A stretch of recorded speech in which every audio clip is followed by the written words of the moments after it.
हाँ जी बच्चों, फिर से हाजिर हैं हम बिजनेस स्टडीज़ के एक नई क्लास में।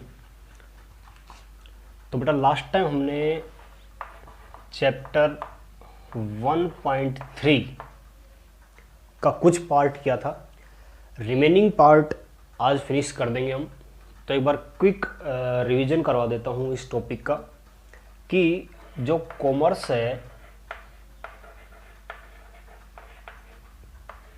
वो कितनी स्टेजेस पार करते हुए आज के एक डेवलप्ड फॉर्म के अंदर विकसित हो चुका है। जैसे हमने सबसे पहले पढ़ा था कि बार्टर सिस्टम चलता था, वस्तु के बदले वस्तु एक्सचेंज की जाती थी और लोग अपनी आवश्यकताओं को पूरी करते थे। इसके बाद हमने विलेज इकोनॉमी स्टेज को पढ़ा, जहाँ पर कि लोग ट्राइब्स में कन्वर्ट हो गए, कबीलों में, जनजातियों में धीरे धीरे उन्होंने अपने परिवार स्थापित करने स्टार्ट किए और एक परिवार अपने ज़रूरत की जितनी भी चीज़ें थी उन सबको परचेज करने लगा और धीरे धीरे उनकी आवश्यकताएं अपने ही घर में पूरी होने लगी। उसके बाद हमने मनी इन्वेंशन स्टेज की कि पहले बार्टर सिस्टम में वस्तुएं हुआ करती थी एक्सचेंज का मीडियम, बाद में धीरे धीरे जो कॉइन्स होते हैं मेटल्स के, गोल्ड के, सिल्वर के, उन्हें as a medium of exchange स्वीकार किया जाने लगा। उसके बाद अगर हम देखें तो फिर आई हमारी टाउन इकोनॉमी स्टेज, शहरीकरण। जो गांव के लोग हैं वो शहरों में जाकर व्यापार करने लगे, वहाँ पर वो एजेंट के रूप में काम करने लगे कि एक दूसरे के जो वस्तुएं, गुड्स हैं, उनको बिकवाना, खरीदवाना और उनके ऊपर कमीशन चार्ज करना। तो ये काम करने लगे, यानी कि धीरे धीरे जो बिजनेस है वो विकसित होने लगा था। उसके बाद आती है हमारी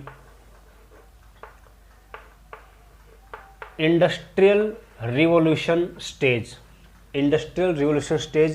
इंडस्ट्रीज जो है वो धीरे धीरे स्थापित होने लगी, लोगों ने प्रोडक्शन करना स्टार्ट कर दिया, मशीनें आ गई, पावर ड्राइवर मशीनें आ गई, बिजली से चलने वाली ऑटोमेटिक मशीनें आ गई, ट्रांसपोर्ट भी काफ़ी विकसित होने लग गया, चीज़ों को एक स्थान से दूसरे स्थान पर मूव करवाने की जो प्रॉब्लम्स आ रही थी वो सारी यहाँ पर फिनिश हो गई। उसके बाद जो कम्युनिकेशन इंडस्ट्री आई, कम्युनिकेशन जिसमें ई बिजनेस, ठीक है, ई कॉमर्स, नेट बैंकिंग या डिजिटलाइजेशन, ये सारे और विकसित हो गए कि बिजनेस अब ऑनलाइन माध्यम से होने लगा। वस्तुएं जो हैं वो ग्राहक के पास घर बैठे पहुंचने लगी। जो बैंकिंग है वो और ज़्यादा विकसित हो गई, वहाँ पर अब हमें हार्ड कैश रखने की आवश्यकता नहीं होती, ऑनलाइन ट्रांजैक्शन या ऑनलाइन पेमेंट के माध्यम से ही हम चीज़ों का भुगतान कर सकते हैं, पैसे दे सकते हैं। तो ये कुछ स्टेजेस थी जहाँ से कि जीरो से स्टार्ट हुई और आज के टाइम में जो आप अपनी इंडस्ट्रियल सेक्टर देख रहे हैं, पूरे देश में जितने इंडस्ट्री हैं, उद्योग धंधे स्थापित हो चुके हैं, आज देश जितना तरक्की कर रहा है, तो कहीं ना कहीं धीरे धीरे वो अपने स्टेप्स को पूरा करते हुए आज की फॉर्म में पहुँचा है। तो ये उसकी एक जर्नी है कि किस तरह उसने अपने आप को एक बैकवर्ड लेवल से आज के टाइम एक विकसित जो स्थिति है वहाँ तक वो पहुँचा है। ये थी हमारी कॉमर्स की डेवलपमेंट की स्टेज। उसके बाद हमने डिस्कस किया था इंडिजीनियस बैंकर्स।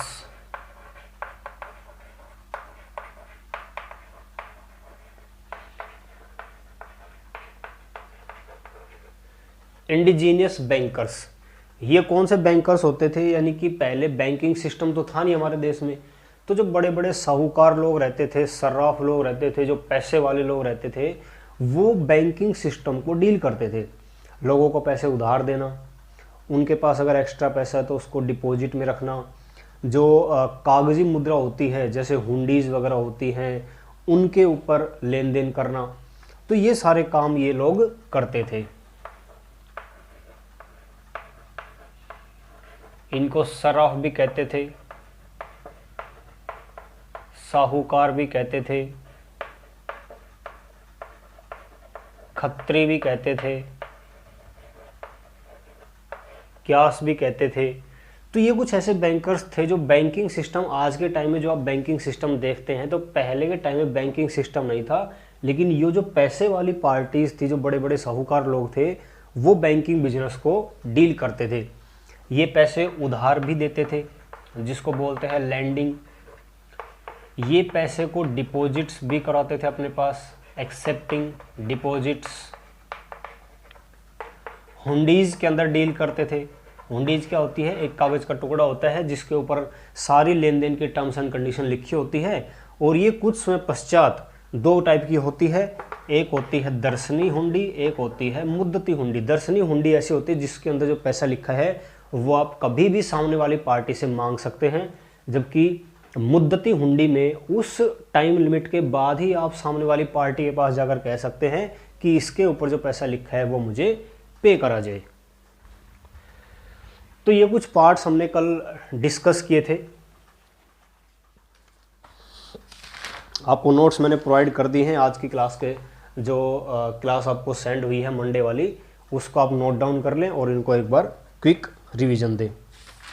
ठीक है, तो ये हमने कुछ पार्ट डिस्कस किया था। कुछ पार्ट इस चैप्टर का और रह जाता है, इसके बाद ये चैप्टर हमारा फिनिश हो जाएगा।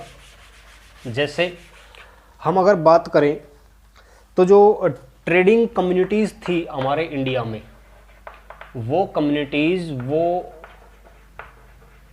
जनजातियां या प्रजातियां जो कि ट्रेड करती थी, उसमें एक आते थे मर्चेंट, मर्चेंट्स क्या होता था कि इस कैटेगरी में जो व्यास जिनको हम बोलते थे,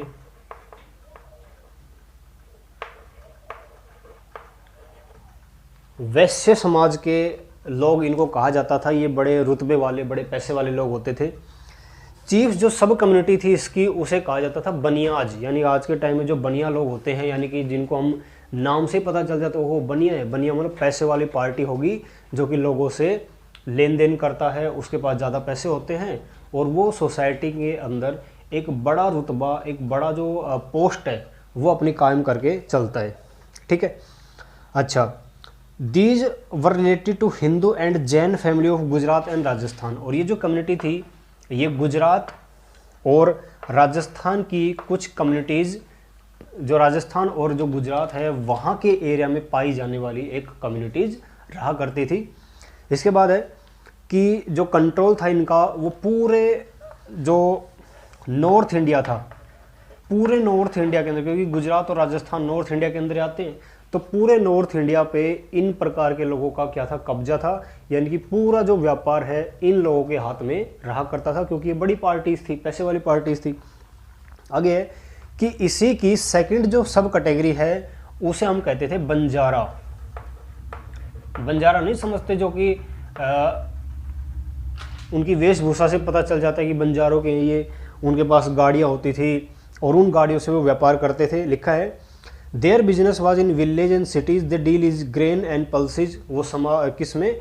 अनाज में डील करते थे, और वो अपने ट्रेड के लिए जो बुलक्स हैं और जो ऑक्शंस हैं, जो बैलगाड़ी है, छकड़ा गाड़ी है, उनके द्वारा चीज़ों को एक स्थान से दूसरे स्थान पर ले जाकर बेचते थे और अपनी अर्निंग्स किया करते थे। सेकंड जो कम्युनिटी है वो है मनी लैंडर, या जिनको सर्राफ कहा जाता था, सर्राफ या साहूकार जिनको कहा जाता था, वो थी कम्युनिटी हमारी। इसमें क्या था कि north India merchants used to do two activities, trading करना और मनी लैंड करना। ये ट्रेडिंग भी करते थे अनाज वगैरह में, ठीक है। दूसरा, ये लोगों को पैसे भी उधार देते थे, मनी लैंडिंग का काम भी ये किया करते थे। आगे है they were expert in judging the purity of gold and silver. ये ट्रेडिंग जो करते थे वो अनाज के अंदर, कुछ लोग ज्वेलर्स भी थे, तो उनको पूरी परख होती थी कि किसी भी ज्वेलरी को, किसी भी स्टोन को किस प्रकार आइडेंटिफाई करना है कि वो असली है नकली। तो इस काम में क्या थे, काफ़ी परफेक्ट हुआ करते थे। They lend money so they were also called bankers. ये पैसे उधार दिया करते थे, इसलिए इनको बैंकर्स भी कहा जाता था। तो एक नंबर क्वेश्चन आ सकता है कि बैंकर्स किन्हें कहा जाता था ट्रेडिंग कम्युनिटीज़ के अंदर? तो जो सर्राफ थे उनको कहा जाता था बैंकर्स, क्योंकि मनी लैंड करना बैंकर का काम होता है, इसलिए कहा जाता था बैंकर्स। और लास्ट इसकी जो कम्युनिटी है वो है ब्रोकर्स। ब्रोकर के नाम से पता चल जाता है कि दो पार्टियों को मिलवाकर अपना कमीशन चार्ज करना, ऐसे लोगों को कहा जाता है ब्रोकर्स या middleman. These were known as dalal, दलाल भी कहते हैं इनको हिंदी में, और ब्रोकर्स कहते हैं इनको इंग्लिश में। They play as a link between buyers and sellers and charge commission. एक तरफ बायर होता है जिसको किसी चीज़ की आवश्यकता होती है, एक तरफ सेलर होता है। इन दोनों पार्टियों को आपस में मिलवाने का जो काम होते हैं वो करते हैं ब्रोकर्स। ये जो दलाल होते हैं इन दोनों पार्टियों को मिलवाते हैं, जैसे प्रॉपर्टी डीलर होते हैं आज के टाइम में कि भाई एक पार्टी प्रॉपर्टी खरीदना चाहती है, दूसरी पार्टी बेचना चाहती है, तो जो प्रॉपर्टी डीलर होते हैं वो किसी ज़मीन का सौदा करवाते हैं दोनों पार्टियों को मिलवाकर, उनके बीच में डील करवाकर, और दोनों ही पार्टियों से अपना कमीशन चार्ज करते हैं। तो इस प्रकार से ब्रोकर्स कम्युनिटी भी ट्रेडिंग कम्युनिटी का एक पार्ट था। तो कितनी ट्रेडिंग कम्युनिटी थी? मर्चेंट्स, जिसके अंदर वैश्य समाज के लोग, बंजारा, बनिया, ये लोग शामिल होते थे। नॉर्थ इंडिया पर पूरा इनका कब्जा था। सराफ और जो मनी लैंडर्स थे वो ट्रेडिंग भी करते थे, मनी लैंडिंग का काम करते थे, ये ज्वेलरी की अच्छी परख रखते थे। और ब्रोकर्स थे जो कि बायर और सेलर के बीच एक एग्रीमेंट बनवाते थे और दोनों से अपना कमीशन चार्ज करके अपना गुजारा करते थे। तो ये थी हमारी ट्रेडिंग कम्युनिटीज़। आगे इसमें कुछ मेजर ट्रेड सेंटर्स दिए हुए कि कहाँ कहाँ पर क्या क्या चीज़ें बनती हैं और हमारे देश से क्या चीज़ इंपोर्ट होती है, क्या एक्सपोर्ट होती है, ये लिस्ट आपको गिवन है, यहाँ से आप इनको लर्न कर सकते हैं। आगे है कि इंडियन सब कॉन्टिनेंट की पोजीशन क्या थी वर्ल्ड इकोनॉमी में।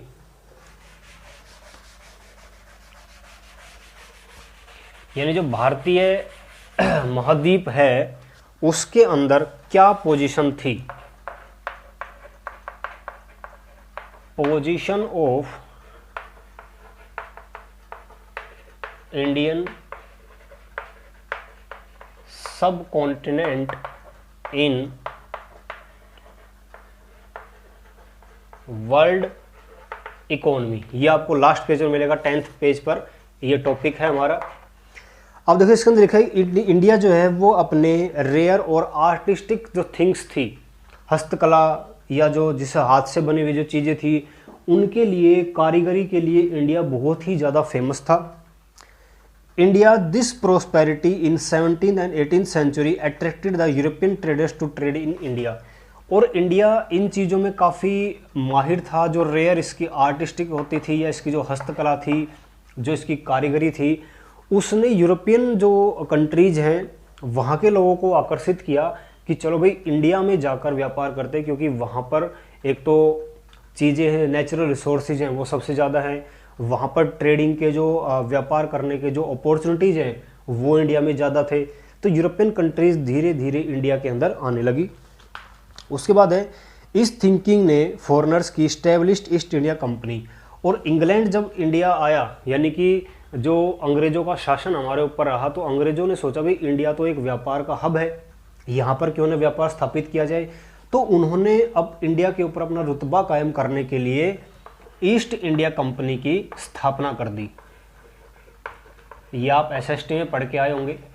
ईस्ट इंडिया कंपनी की स्थापना कर दी और इससे जो ब्रिटिश सरकार है उसने इंडिया के ऊपर अपना कंट्रोल बना लिया और सारा मुनाफा उनकी जेब में जाता था। यानी उन्होंने इंडियन कंट्री को पूरी तरह से लूट लिया, जो रिसोर्सेज थे सारे उनके निकाल लिए और इंडिया को गरीब बना के रख दिया। आगे है industrial revolution of England struck a heavy blow to the Indian industry of handicrafts and craftsman. अब इंग्लैंड ने ईस्ट इंडिया कंपनी स्थापित करने के बाद अपना पूरा वर्चस्व इसके ऊपर कायम कर लिया, इंडिया के ऊपर पूरी सत्ता ब्रिटिश सरकार की आ गई। तो उन्होंने धीरे धीरे इंडस्ट्रियलाइजेशन को तवज्जो दिया, इंडिया के अंदर बड़ी बड़ी इंडस्ट्रियाँ स्थापित करी। इससे क्या हुआ कि जब इंडस्ट्री आई तो वहाँ पर ऑटोमेटिक पावर ड्राइवन मशीनें आई और उन मशीनों के आने से जो हैंडीक्राफ्ट्स का जो क्राफ्ट्समैन जो हाथ से काम करते थे, हाथ से कढ़ाई बुनाई और हाथ से जो भी कारीगरी होती थी, उसको बहुत ज़्यादा ठेस पहुँची। और जो लोग कारीगर थे, हाथ से चीज़ें बना कर अपना गुजारा करते थे, उन बेचारों के पेट पर लात पड़ी, क्योंकि इंडस्ट्री आने से हाथ से बनी हुई चीज़ों की डिमांड कम हो गई। इसके बाद है E point, now India used to import those goods which were exported earlier. अब क्या हुआ कि इंडिया जो चीज़ पहले एक्सपोर्ट करता था, दूसरे देशों में जाके बेचता था, अब उनको इंपोर्ट करना इंडिया की मजबूरी बन गई। क्योंकि एक्सपोर्ट हो नहीं पाता था, सारे रिसोर्सेज तो ईस्ट इंडिया कंपनी ने यूज़ कर लिए। अब बेचारे बनाए क्या, नहीं बनाएंगे तो एक्सपोर्ट क्या करेंगे। तो जो चीज़ें पहले खुद बना लेते थे, अब ईस्ट इंडिया कंपनी के आने की वजह से वो चीज़ें नहीं बना पा रहे हैं, तो इन लोगों को इन चीज़ों के लिए बाहर से इंपोर्ट करना पड़ गया। यानी जो चीज़ें हमारे देश में बनती थी उन्हीं को ही इंडियन जो कंट्री है वो बाहर से खरीदने लगी, क्योंकि ईस्ट इंडिया कंपनी ने पूरा तहस नहस करके रख दिया इंडियन इकोनॉमी को। इसके बाद है लास्ट पॉइंट, स्वतंत्रता के बाद इंडियन गवर्नमेंट ने इन ट्रेड को डेवलप करने में पूरा सहयोग दिया कि भाई जो लोग इस ईस्ट इंडिया कंपनी की वजह से वो लॉस में चले गए उनको हम डेवलप करते हैं। तो जो 5 ईयर प्लान्स जो होते हैं उनके द्वारा क्या किया, इंडियन गवर्नमेंट ने इन लोगों के जो अधिकार थे वो वापस दिए और इन लोगों के जो बिजनेस है, जो ट्रेड है, उसको दोबारा से डेवलप किया। तो ये थी हमारी कॉमर्स की जो एक हिस्ट्री है, हमारे इंडिया में किस प्रकार कॉमर्स जन्मा और किस स्टेज पर आज पहुंचा है, वो कितनी बड़ी यात्रा तय करके इस स्टेज पर आया है। तो ये था हमारा चैप्टर नंबर 1.3, इसको अच्छे से लर्न करना। और अब हम बढ़ते हैं अपने फर्स्ट यूनिट के लास्ट चैप्टर पर, जिसका नाम है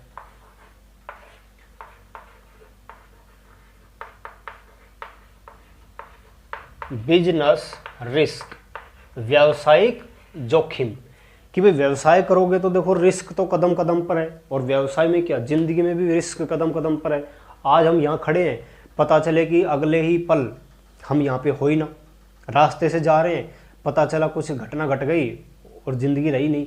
कदम कदम पर रिस्क हैं, लेकिन हम यहाँ पर बात करेंगे बिजनेस के रिस्क के बारे में। लाइफ के अंदर भी रिस्क है, लेकिन हमारा टॉपिक बिजनेस है, तो बिजनेस के अंदर क्या क्या जोखिम होते हैं हम उनके बारे में चर्चा करेंगे। तो सबसे पहले हम बात करते हैं रिस्क क्या होता है। रिस्क हम कहते हैं फ्यूचर इज अनसर्टेन, भविष्य सबको पता है अनिश्चित है, तो इस अनसर्टेनिटी को ही क्या कहा जाता है, risk. Due to uncertainty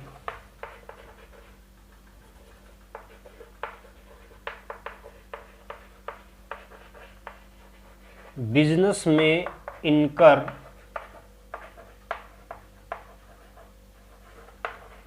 heavy losses,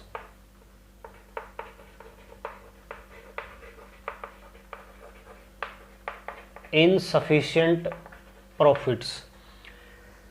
अगर भविष्य अनिश्चित है, जैसे हम बिजनेस कर रहे हैं, हमारा जो प्रोडक्ट है उसकी मार्केट में डिमांड कब ख़त्म हो जाए, कब हमारे बिजनेस के ऊपर ऐसी रेस्ट्रिक्शंस लगा दे गवर्नमेंट कि हमारा बिजनेस ठप हो जाए, तो उससे क्या हुआ कि हम जितने प्रॉफिट कमाना चाह रहे थे उतने प्रॉफिट भी नहीं अर्न कर पा रहे, या हो सकता है कि बिजनेस को बहुत बड़ा घाटा हो गया। तो फ्यूचर की अनसर्टेनिटी की वजह से हमारे बिजनेस के अंदर जो नुकसान होते हैं या जो प्रॉफिट हम कमाना चाहते हैं उससे भी कम प्रॉफिट कमा रहे हैं, तो ऐसी स्थिति को हम कहते हैं रिस्क या बिजनेस रिस्क। तो बिजनेस में लॉसेज की घटना होना या इनएडिक्वेट प्रॉफिट्स को अर्न करना कहलाता है बिजनेस रिस्क। तो ये थी हमारी बिजनेस रिस्क की एक छोटी सी definition.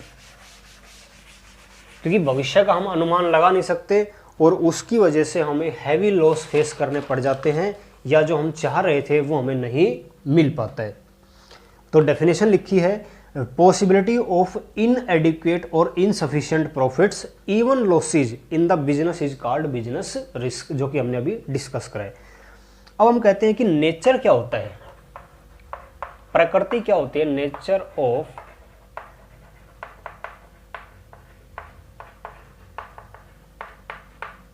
Of business risk. Business risk की प्रकृति, सबसे पहले हमने कहा कि it is the result of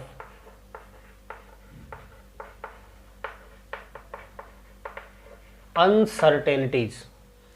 business risk जो है वो अनिश्चितताओं का परिणाम है। जैसे हम बात करें कि जो ह्यूमन होते हैं, ह्यूमन इंसान, उनसे संबंधित क्या रिस्क हो सकते हैं कि भाई वो अगर हमारे बिजनेस के एम्प्लॉयज़ हैं, वर्कर्स हैं, वो स्ट्राइक कर सकते हैं।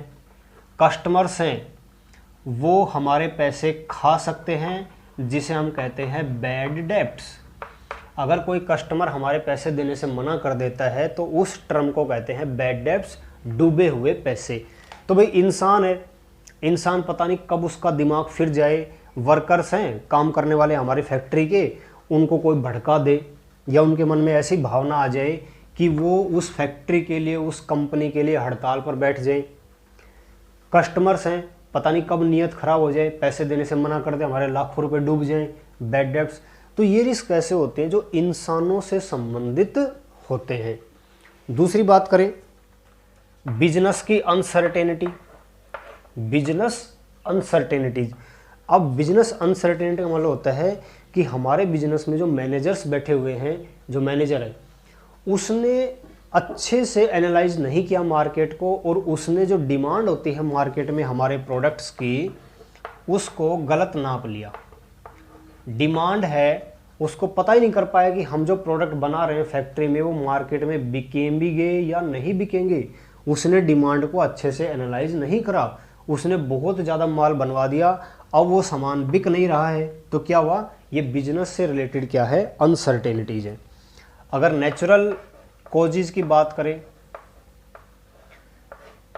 अर्थक्वेक है, ड्रॉफ्ट्स है, सुनामी है, कोरोना है, ये सारे कुछ ऐसे नेचुरल अनसर्टेनिटी होती है, पता नहीं कब क्या हो जाए। अब कोरोना चल रहा है, इसकी वजह से सारे बिजनेस जो ठप हैं, सारी फैक्ट्रियाँ बंद पड़ी हैं। तो जो फैक्ट्रियाँ बंद पड़ी रहेंगी तो इससे सभी को नुकसान हो रहा है। बिजनेस को तो नुकसान हो ही रहा है, साथ में उस बिजनेस में काम करने वाले वर्कर्स हैं, एम्प्लॉयज़ हैं, हर किसी को नुकसान हो रहा है। तो आप लोग देख रहे होंगे कि यही रिस्क होता है।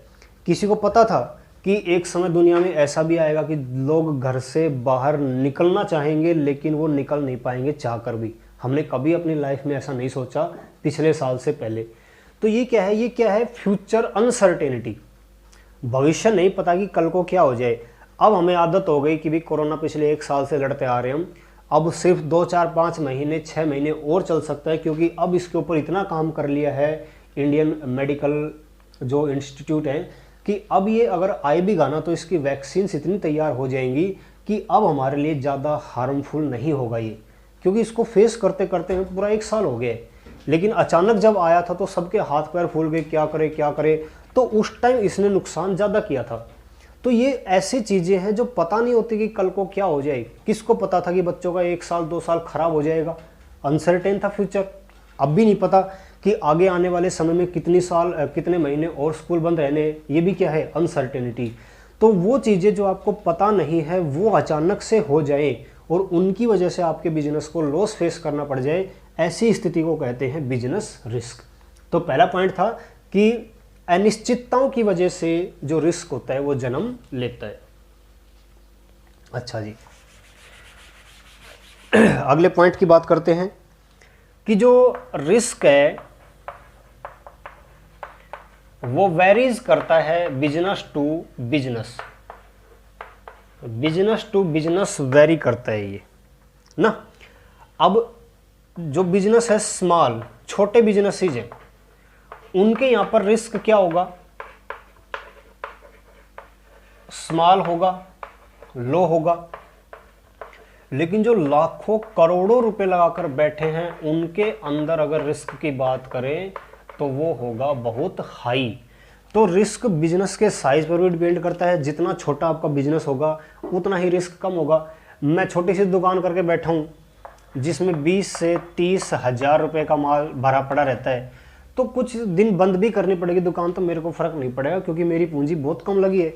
लेकिन बड़े बड़े बिजनेस जहाँ पर कि फैक्ट्रियों में काम होता है, दिन रात मशीनें चलती हैं, वहाँ पर अरबों रुपए फंसे होते हैं माल के अंदर, वहाँ अगर फैक्ट्री एक दिन भी बंद हो जाती है ना तो करोड़ों रुपए का नुकसान एक दिन के अंदर हो जाता है। तो बिजनेस अगर छोटा है तो रिस्क आपके कम होंगे, बिजनेस बहुत बड़ा है तो रिस्क भी आपके ज़्यादा होंगे। तो ये हो गए हमारे 2 पॉइंट। तीसरा है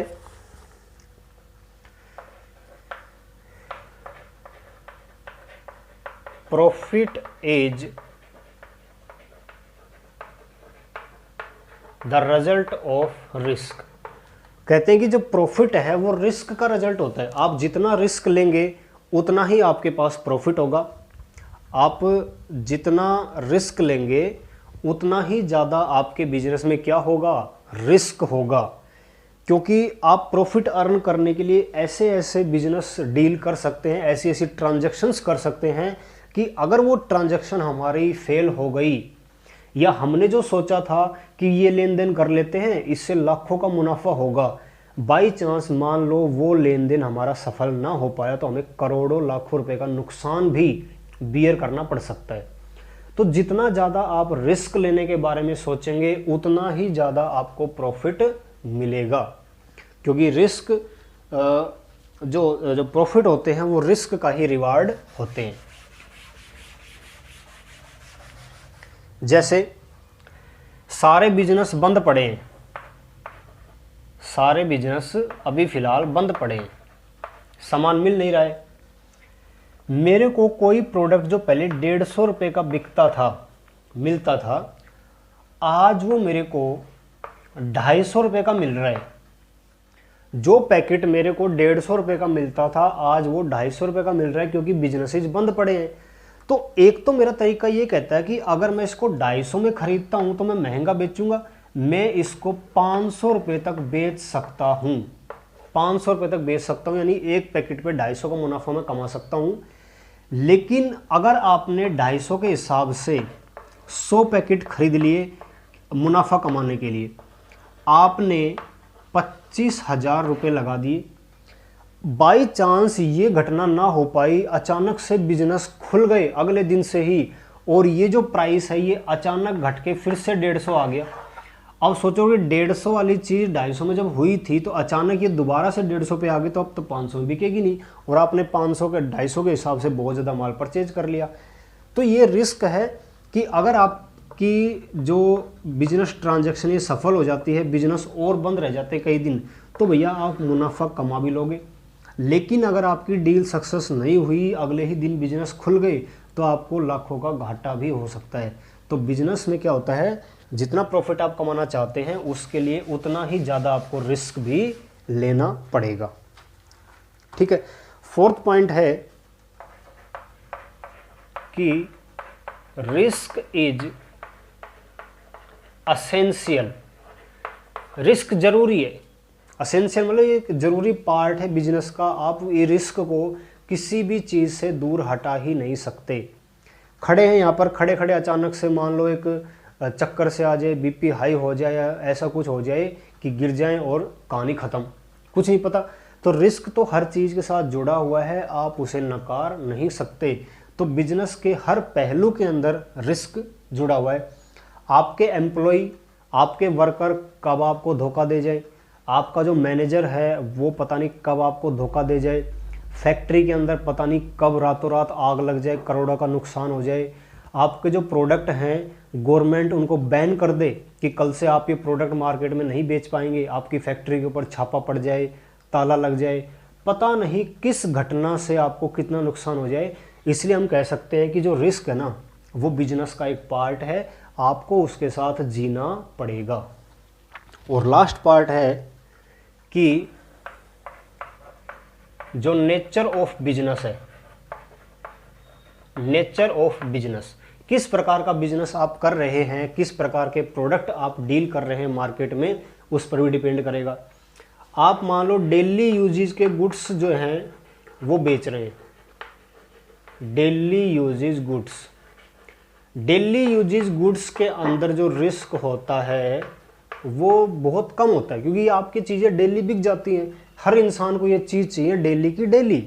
दूध है, ब्रेड है, अंडे हैं, सब्जी है, फ्रूट्स है, ये डेली बिकने वाली चीज़ें हैं। तो इन चीज़ों में रिस्क कम होता है, क्योंकि ये चीज़ें ज़्यादा देर तक टिकती नहीं है, व्यापारी के पास बिक जाती है तुरंत।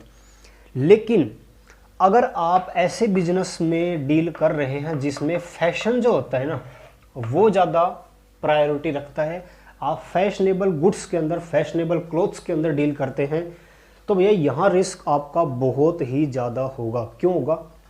अचानक से मार्केट में फैशन ख़त्म हो जाए, आप जिस प्रकार का प्रोडक्ट बना रहे हैं कस्टमर उसको पसंद करना छोड़ दें, वो कहते हैं भी ये फैशन आउट हो चुका है, अब तो हमें नया फैशन चाहिए, और आपने इसके बहुत ज़्यादा प्रोडक्शन इसका कर रखा है, यानी कि आपने बहुत ज़्यादा अपनी फैक्ट्री को, अपने गोडाउन्स को भर रखा है इस प्रकार के प्रोडक्ट से, और अचानक ये फैशन मार्केट से आउट हो जाए तो आपका सारा का सारा सामान वेस्ट हो जाएगा, आपको उसे सस्ते भाव में निकालना पड़ेगा, हो सकता है कि आपको उसको डिस्ट्रॉय करना पड़े फ्री ऑफ कॉस्ट। तो फैशनेबल गुड्स में अगर आप डील करते हैं तो रिस्क ज़्यादा होगा, डेली यूजेज गुड्स में डील करते हैं तो रिस्क कम होगा। तो ये थे हमारे बिजनेस के रिस्क। ठीक है बेटा, तो आज के लिए इतना ही काफ़ी रखें, धीरे धीरे चलेंगे, अगली क्लास में मैं इस टॉपिक को फिनिश कर दूंगा। और ये टॉपिक हमारे अब जो एग्ज़ाम होने वाले हैं 15 मई के बाद, क्लास टेस्ट 1 या इसको UT1 बोल लो, उसमें ये 4 चैप्टर हमारे शुरू के आएंगे। तो आपको इन चारों चैप्टर्स को अच्छे से पढ़ना है। मैं जो नोट्स आपको सेंड कर रहा हूँ उन्हें आप जैसे ही उस चैप्टर की क्लास आती है, साथ में नोट्स भी भेजता हूँ मैं, तो पहले आप उन नोट्स को अपनी कॉपी के अंदर नोट डाउन करें। जैसे वो नोट्स नोट डाउन हो जाएं उसके बाद आप ये जो क्लास है ये देखना शुरू करें और अपने नोट्स से जो मैं बोलता जा रहा हूँ उसको मिलान करें, तब अच्छे से ये क्लास समझ में आएगी। ऐसा नहीं कि आपने क्लास पहले देख ली, नोट्स बाद में बना रहे हैं, फिर क्या फ़ायदा। जब आप क्लास देखो तो आपके पास नोट्स होने चाहिए कॉपी के अंदर, आप मिलान करते रहो, हाँ सर ने ये बात बोली है, ये बात बोली है, ये पॉइंट करवा दिया, ये पॉइंट करवा दिया, तो आपका क्रॉस मैचिंग होती रहेगी। ठीक है बेटा, तो अपनी पेपर की तैयारी के लिए बिल्कुल रेडी रहना। अब नेक्स्ट जो हमारी क्लास होगी उसमें ये चैप्टर फिनिश कर दूंगा, फिर हम यूनिट नंबर 2 की तरफ बढ़ जाएंगे। क्लियर? तो आज के लिए इतना ही। सभी बच्चों को थैंक यू। जय हिंद, जय भारत।